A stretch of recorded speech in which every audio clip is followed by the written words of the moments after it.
नमस्कार मित्रांनो, मी अमर स्पर्धा मित्र चॅनलमध्ये आपलं सर्वांचं स्वागत करतो. मित्रांनो, आज या व्हिडिओमध्ये आपण बघणार आहोत भूमी अभिलेख विभागांतर्गत निघालेल्या भूकरमापक या पदाची जाहिरात. मित्रांनो, आपण सर्वप्रथम पाहणार आहोत उपसंचालक भूमी अभिलेख पुणे विभाग. या पुणे विभागामध्ये भूकरमापक या पदासाठी किती जागा आहेत आपण या व्हिडिओच्या माध्यमातून बघणार आहोत. आणि या पदासाठी लागणारा अभ्यासक्रम काय असणार आहे, परीक्षा कधी असणार आहे, सर्व काही माहिती डिटेलमध्ये आपण बघणार आहोत. त्यामुळे आपण जर नवीन असाल तर चॅनलला लाईक, शेअर आणि सबस्क्राईब करायला विसरू नका. आता मित्रांनो, तुम्ही बघू शकता उपसंचालक भूमी अभिलेख पुणे विभागासाठी किती जागा आहेत. तर टोटल मित्रांनो बघू शकता, टोटल 83 जागा आहेत. तर यामध्ये बघा तुम्ही अनुसूचित जातीसाठी बघा माजी सैनिकमध्ये आहे त्यांच्यासाठी 1 जागा आहे, प्रकल्पग्रस्ताला 0, भूकंपग्रस्ताला 0, महिलेला 2 आहेत, खेळाडूला 0, अंशकालीनला 1 आहे आणि समांतर आरक्षणाव्यतिरिक्त म्हणजे सामान्यसाठी किती 1. मग अशा पद्धतीने अनुसूचित जातीसाठी एकूण 5 जागा आहेत.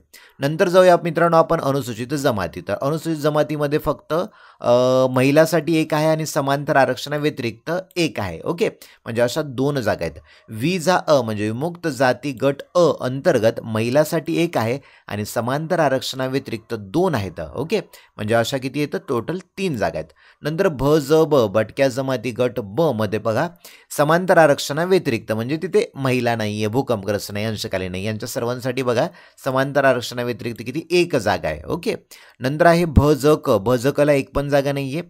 नंतर आहे बघा भ ज ड मध्ये भटक्या जमाती गट ड मध्ये महिलासाठी 1 आहे, समांतर आरक्षणाव्यतिरिक्त 2, अशा टोटल एकूण 3 जागा आहेत. नंतर येतं बघा आपल्याकडे विमा विशेष मागास प्रवर्ग. तर विशेष मागास प्रवर्गाला 1 नाही आहे. नंतर आहे इमा व इतर मागासवर्गीय म्हणजे ओबीसीसाठी.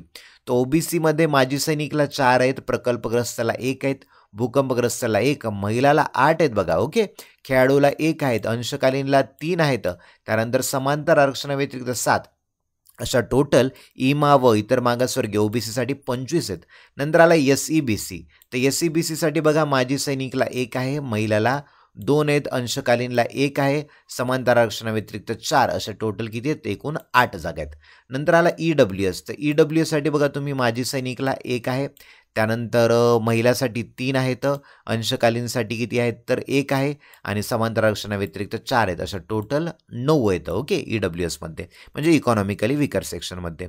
आणि अराखीव म्हणजे ओपनसाठी बघा माजी सैनिक किती येतं, 4 येतं, प्रकल्पग्रस्ताला 1 येतं, भूकंपग्रस्ताला 1 आहे, महिलाला 8 येतं, खेळाडूसाठी 1 आहे, अंशकालीनला 3 येतं आणि समांतर आरक्षणाव्यतिरिक्त 9 आहेत आणि एकूण पदसंख्या 27, अशा टोटल किती येतं 83 जागा आहेत. दिव्यांग जर असेल तर दिव्यांगासाठी बघा एकूण 4 जागा आहेत. एकूण 4 मध्ये अल्पदृष्टीसाठी 1 आहे, श्रवण दोष म्हणजे ऐकण्याचा जो असेल दोष त्यांना 1 आहे, अस्थिव्यंग असेल त्यांच्यासाठी 1 आहे, स्वमग्नता किंवा मंदबुद्धीवरील एकापेक्षा अधिक जास्त प्रकाराचे असेल तर त्याच्यासाठी 1 जागा आहे. मित्रांनो, आता बघूया अर्ज भरण्यासाठी लागणारी इतर महत्त्वाची कोणती माहिती आहे हे आपण पाहणार आहोत. आता बघा आपण सर्व विभागाकरिता एकाच परीक्षेच्या आधारे विभागनीय स्वतंत्र गुणवत्ता यादी तयार करता येणार नाही. ओके, त्यामुळे एका उमेदवारास कोणत्याही एकाच विभागाकरिता अर्ज करता येईल. बघा महत्त्वाचं आहे, काय करायचं आहे, कोणत्याही एका उमेदवाराला जर तुम्हाला फॉर्म भरायचा असेल तर एकाच विभागासाठी फॉर्म भरता येईल. ओके, परीक्षा एका दिवशी होणार आहे. नंतर काय, जर उमेदवारांना वरील तक्त्यात नमूद विभागनीय उपलब्ध पदांचे अवलोकन करून ऑनलाईन अर्जामध्ये विभागाची निवड करावी. आता काय होईल, जर तुम्ही 2-3 विभागाचे जर अर्ज भरले तर शेवटी जो भरला आहे ना तर तोच अर्ज तुमचा ग्राह्य धरण्यात येणार आहे. म्हणून उगाच तुमची फीस वाया जाऊ शकेल. म्हणून विचार करून तुमच्या सोयीनुसार ज्या विभागामध्ये जास्त जागा आहेत किंवा तुम्ही ज्या विभागामध्ये राहता त्या विभागाचा आधार घेऊन तुम्ही त्या विभागासाठी अर्ज करू शकता. आता वयोमर्यादा आणि शैक्षणिक अर्हता काय आहे तर बघा, उमेदवारांनी अर्ज सादर करण्याच्या अंतिम दिनांकास म्हणजे 24/10/2024, जसं की तुम्हाला सांगितले 1 ऑक्टोबरला सुरू आहे आणि 24 ऑक्टोबर 2025ला अंतिम आहे. यानुसार त्याची डेट ऑफ बर्थ वगैरे असली पाहिजे. आता बघा गट क भूकरमापक यासाठी किमान पात्रता काय लागणार आहे. ओके, वयोमर्यादा तर तुम्हाला कळालं 18 ते 38 वर्ष लागणार आहे.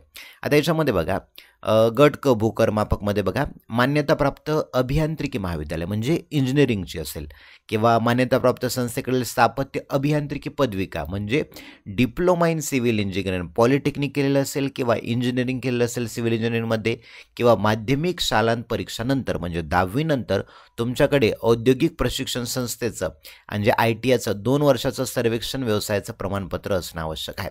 आता मित्रांनो, खाली अटमध्ये दिलेले जर तुमच्याकडे 1 वर्षाचा कोर्स असेल तर ते सुद्धा यासाठी लागू असणार आहे. ओके. 2 नंबरचं बघा, टायपिंग दिली मराठी 30, इंग्रजी 40. परंतु मित्रांनो काय दिलं, जर तुमच्याकडे सध्या टायपिंग नसेल परंतु तुमची जर निवड झालेली असेल तर इथे महत्त्वाचं पॉईंट दिलं जातं, त्या दिनांकापासून 2 वर्षाच्या आत तुम्ही ते टायपिंगचं सर्टिफिकेट काढू शकता. ओके, 2 वर्षाची तुम्हाला अट दिलेली आहे. आता इथे बघा ना, तुम्हाला दिलेलं आहे 2 वर्षाचं दिलं आहे. आता काय सांगितलं आहे, 2014 पासून हा जो सर्वेअरचा कोर्स आहे ITI वाला, तर तो 1 वर्ष कालावधीचा झालेला आहे. मग त्यानुसार अभ्यासक्रम पूर्ण करून त्याचे वैध प्रमाणपत्र धारण करणारे उमेदवार पदाकरिता अर्ज करण्यास तसेच परीक्षेस बसण्यास पात्र असतील. ओके, मग ज्यांचं 1 वर्ष सर्वेअर झालेलं असेल तर ते सुद्धा हे अर्ज भरू शकतात. ओके, आता वयोमर्यादा तुम्हाला कळाली, तर वयोमर्यादा समजा 18 ते 38 आहे, परंतु जे प्रकल्पग्रस्त, दिव्यांग असतील, माजी सैनिक असतील किंवा अंशकालीन असतील त्यांच्यासाठी वेगळी वयाची मर्यादा असणार आहे. ओके, तुम्ही स्क्रीनवरती बघू शकता. आपण महत्त्वाचे कोणकोणचे पॉईंट आहे ते सर्व काही आपण घेणार आहोत. ओके, त्यामुळे असं नाही राहणार की सर्वच पॉईंट घेतले म्हणून. ओके, आता बघा परीक्षा किती, तर परीक्षेचं बघा तुम्ही इंग्रजी असणार आहे, मराठी, सामान्य ज्ञान, GK आणि बौद्धिक चाचणी आणि अंकगणित असणार आहे. तर प्रत्येकाचे 25 प्रश्न आहेत. असे टोटल मार्क किती, तर 50 म्हणजे 100 प्रश्न 200 मार्काला. आणि वेळ किती, तर 120 मिनिटाचा वेळ तुम्हाला असणार आहे, म्हणजे 2 तासाचा वेळ असणार आहे. नंतर बघा परीक्षा शुल्क किती, तर परीक्षा शुल्क बघा अमागास म्हणजे ओपन कॅटेगरीला 1000 रुपये आणि मागास प्रवर्गामध्ये येत असाल तर तुम्हाला 100 रुपये. आणि जे माजी सैनिक आहेत त्यांना परीक्षा शुल्क वगैरे कुठल्याही प्रकारचं नाही आहे. ओके, आणखी काय काय महत्त्वाचं लागणार आहे आपण ते बघणार आहोत. ओके, आता बघा निवडीचे निकष काय दिले, तर परीक्षा कधी, तर कम्प्युटर बेस्ड टेस्ट असणार आहे. 13 ते 14 नोव्हेंबरला परीक्षा असणार आहे. जर तुम्हाला गुणवत्ता यादीमध्ये यायचं असेल तर जे 200 मार्काचा पेपर आहे त्यामध्ये किमान 45% गुण प्राप्त करणे आवश्यक असणार आहे. जर समजा 2 व्यक्ती आहेत, एकाच पदासाठी 2 उमेदवारांना समान मते पडलेच असेल तर त्यावेळेला काय, तर समान मते जर पडलेले असेल तर ज्याचं वय ज्येष्ठ आहे तर त्याला ग्राह्य धरण्यात येणार असणार आहे, किंवा ज्याची ग्रॅज्युएशन असेल किंवा पोस्ट ग्रॅज्युएशन असेल, एकाने केला आहे सर्वेअर आणि एकाचा आहे इंजिनिअरिंग वगैरे, समान मार्क पडले त्यावेळेला ज्याचा हायर डिग्री आहे त्याला प्राधान्यक्रम देण्यात येणार आहे. ओके, असं नाही की कमी जास्त मार्क वगैरे, समान मार्क पाहिजेत. पण इथे बघू शकता वरील पदाकरता अर्ज कुठं, तर IBPS REG ही वेबसाईट दिलेली आहे. या वेबसाईटवरती किंवा mahabhumi.gov.in या वेबसाईटवरती तुम्ही अर्ज करू शकता.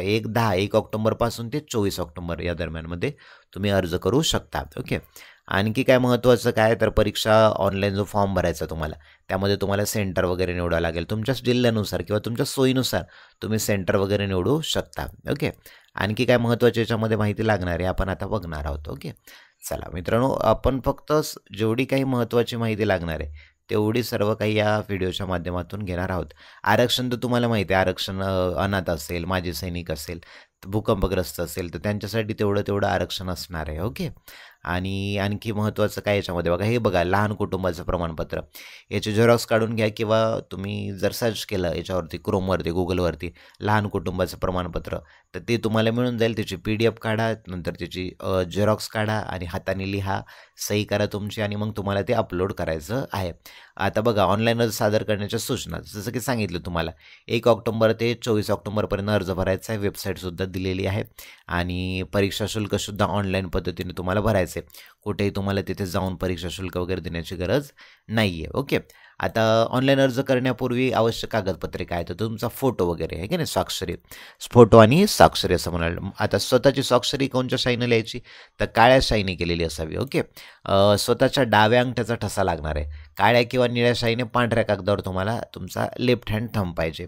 नंतर इंग्रजीमध्ये लिहिलेला मजकूर, जसं की हे दिलेलं आहे बघा, हो हे डिक्लेरेशन, याचा स्क्रीनशॉट काढू शकता तुम्ही आणि ते डिक्लेरेशन काय करायचं तुम्हाला टाईप करून काय करायचं व्यवस्थितपणे, टाईप नाही, तुम्हाला तुमच्या हाताने पूर्णपणे इथून लिहायचं. इथं नेम ऑफ द कॅन्डिडेट, समजा एखादं नाव आहे अरुण गवळी म्हणून, तिथं तुम्ही तुमचं नाव लिहू शकता आणि बाकी पूर्ण लिहायचं इथपर्यंत. ओके, मग हे डिक्लेरेशन तुमचं असणार आहे. त्यानंतर आणखी महत्त्वाचं काय काय लागणार आहे तुम्हाला, तुमचे डॉक्युमेंट असतील रेग्युलर जसा फॉर्म भरतो आपण त्याप्रमाणे. सुरुवातीला रजिस्ट्रेशन करा, नंतर मग तुमचा लॉगिन ID येईल, मग लॉगिन IDनुसार सेव्ह अँड नेक्स्ट करा, जी माहिती असेल त्यानुसार तुम्हाला सगळी माहिती भरायचं. छायाचित्र, फोटो तुम्हाला अपलोड करायचा आहे. फोटो नुकताच काढलेला असावा. ओके, हलक्या रंगाच्या विरुद्ध शक्यतो पांढऱ्या पार्श्वभूमीवर घेतलेलं असावं. कॅमेऱ्याकडे शांत व स्थिर नजरेने बघायचं तुम्हाला. चष्मा वगैरे घालत असाल तर त्यात प्रतिबिंब येणार नाही असं बघा, रेड आय नसेल असं बघा, किंवा फोटो काढून टोपी घालून, हॅट घालून, गड चष्मा घालून असा फोटो वगैरे काढलेला तो फोटो अपलोड करू नका, तो फोटो चालणार नाही तुमचा. ओके, तर ही एक होती आणखी महत्त्वाची. स्कॅन केलेलं कागदपत्र व्यवस्थित PDF करून स्कॅन करा, तिथे तुम्हाला अपलोड करावं लागणार आहेत. ओके, चला आता मित्रांनो, ही होती अत्यंत महत्त्वाची माहिती. व्हिडिओ आवडला असेल तर व्हिडिओला लाईक, शेअर आणि सबस्क्राईब करा. Thank you for watching this video.